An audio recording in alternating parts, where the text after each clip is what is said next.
All right, YouTubers. Here's what I'm studying on today. I should have brought my flashlight in there. Let me get it. I got it over here on the golf cart.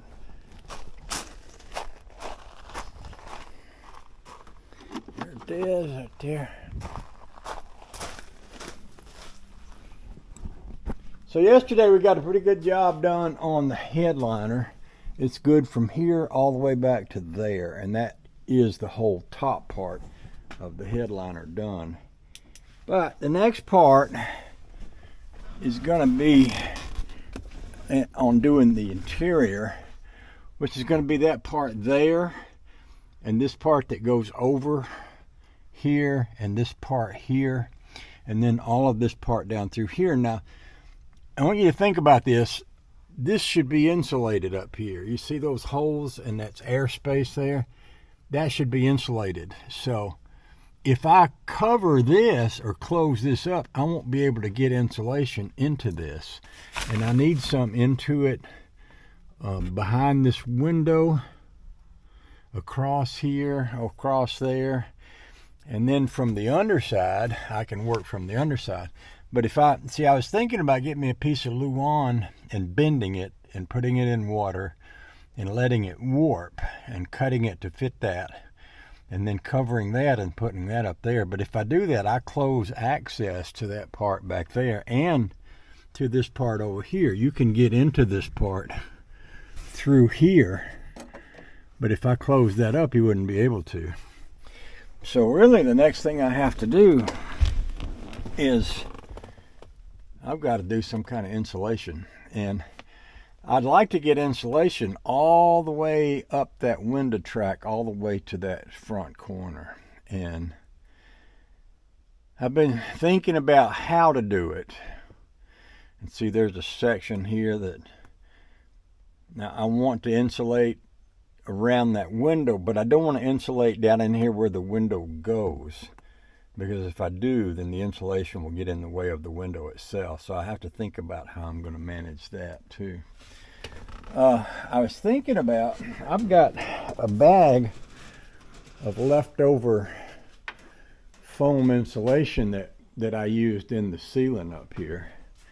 And it's a lot of little pieces. And I'm thinking about taking and cutting up all these little pieces and then turning the pressure down on my air compressor and using my little blow nozzle and blowing insulation up that window track. So if I just sat down somewhere at a flat surface and started chopping this up with a knife, making little bitty pieces, I could feed those little bitty pieces in to that whole window track. And then I could take my air compressor. These air compressors have a pressure control nozzle here. So if I turn this nozzle down to just a few pounds of pressure, see, if I blew that in there with 140 pounds of pressure, it would just blow in and blow right out. But if I turn the pressure down low, I could feed insulation in through that back hole in this back of this window up here. I could feed insulation in there and shoot it up through here with the air compressor. And what I'd probably want to do, well, I want to make sure that this is open, and it is right here. There's a little section where this joins. Actually, I can tell by, so you can see that light. Get the angle right. You can see that light coming through there. That tells me that that's open right there. So I could feed insulation up in here now and blow it in with an air compressor. And I'm going to want to look at if this is open, and it, like up in here, it may be open there. Yeah, it is. See that light here when I shine it down here? So what I don't want to do, well, this is open on the bottom of this though. I started to say what I don't want to do is have insulation get in here, but down here, that's underneath the window. The window comes down to here. I wonder if I could stick a little piece of something like right in there.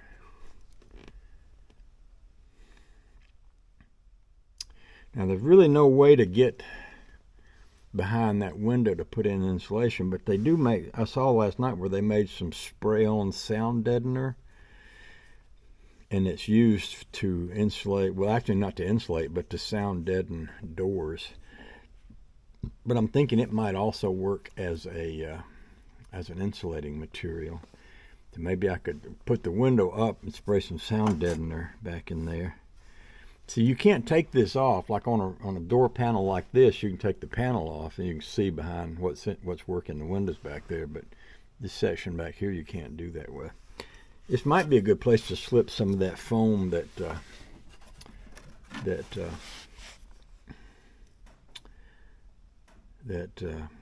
Don gave me up behind that window.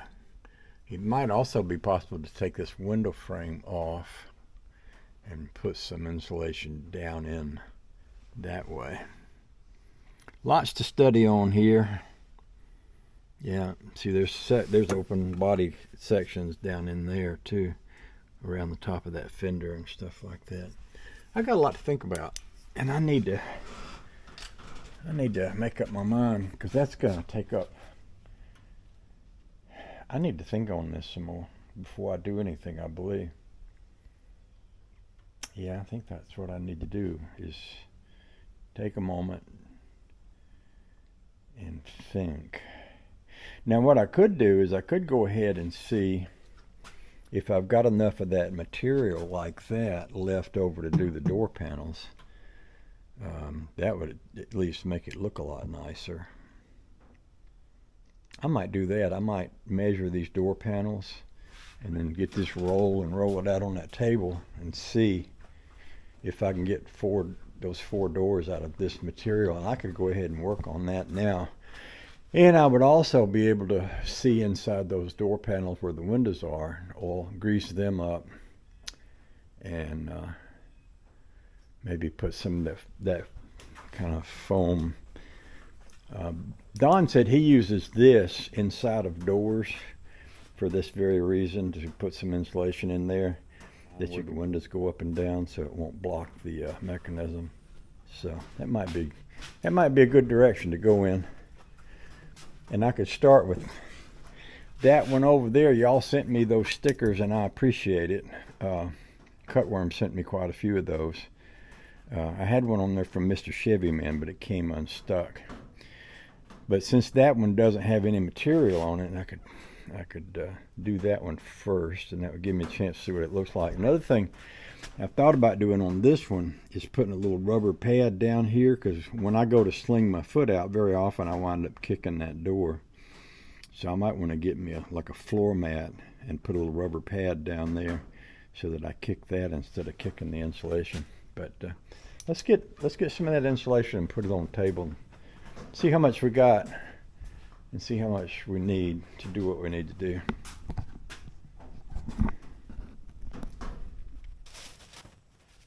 Now that don't look like it's going to be enough to do 4 doors.